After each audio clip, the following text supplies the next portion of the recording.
Love number three is word problems, HR-based scenarios. So, ito yung output for append. Next, for extend. And then insert, remove, pop, clear, index, count, sort, reverse, and last one is copy. So, ito rin yung output sa add, edit, update, and delete. For add and edit. And then sa update and delete. So, here is the code.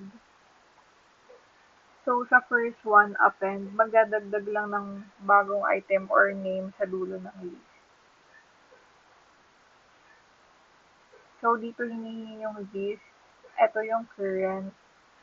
And ito naman yung code para madagdagan yung name sa end. And then, ipiprint lang yung current employees, which is this one, and yung updated employees.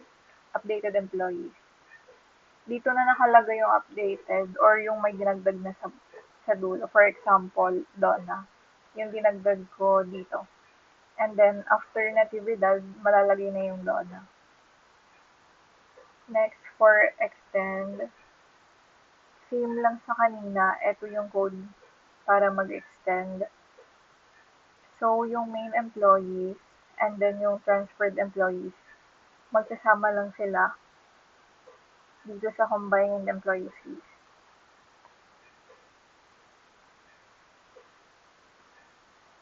Next is yung insert. So, eto naman, if may ipapasingit ka sa gitna or may specific position ng name.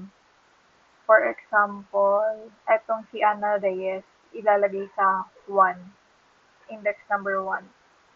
So, index number 1, eto yung 0, 0, 1, and 2. So, malalagay yung Ana Reyes dito, before Maan. Magpiprint siya sa updated employee list. So, yung lalabas sa updated is Donna Jean Entiendes, Ana Reyes, Maan Sumalbag, and Dagodog Natividad.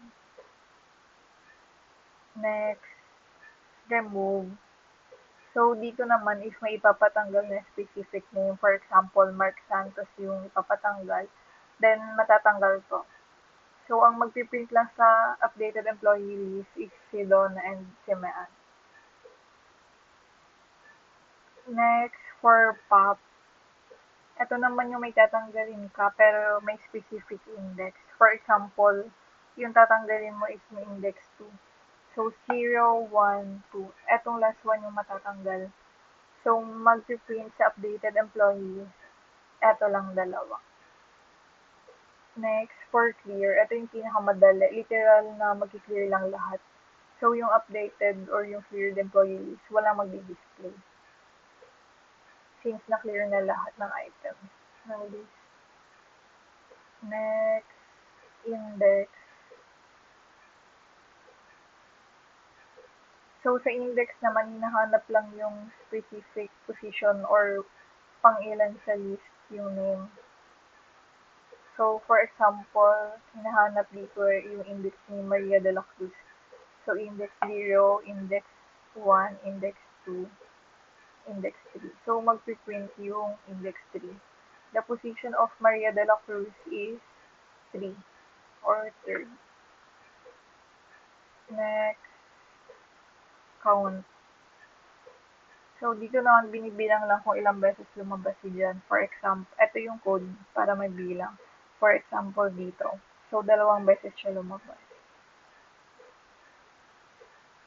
Next,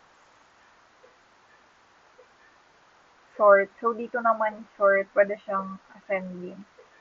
So, magpiprint naman siya alphabetical order since ascending. Next naman, reverse. Ito naman yung descending order. magpi-print lang din yung descending order. Same lang dito, pero ito kasi ascending, and then ito naman descending. Next, copy. So, sa copy naman, parang dinuduplicate lang yung list. Next naman sa human resource part or yung HR. Ito yung add, edit, delete, and update. So, dito sa part na to, ito yung function para magpakita yung list, yung applicant list with numbers. So, enumerate yung ginagamit para may number yung bawat name. Next. So, yung part na to, ito yung starting list ng applicant. And then, may while naman para paulit-ulit gumana yung menu hanggang hindi nag-exit yung user. Next.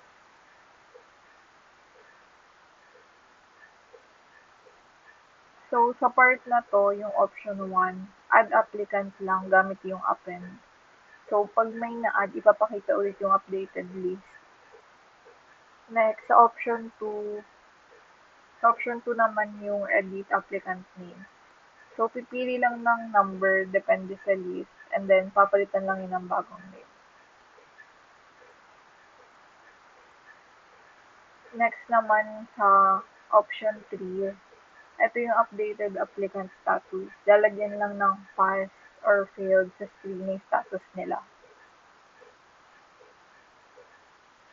Next naman sa option 4, ito, delete applicant.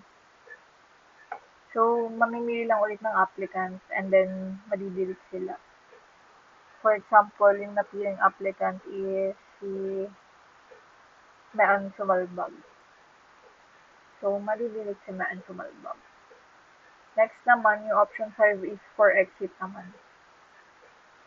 So, else for invalid choice or mali yung input ni user, for example, 6 yung in-input niya, 1 to 5 lang naman yung pagpipilian.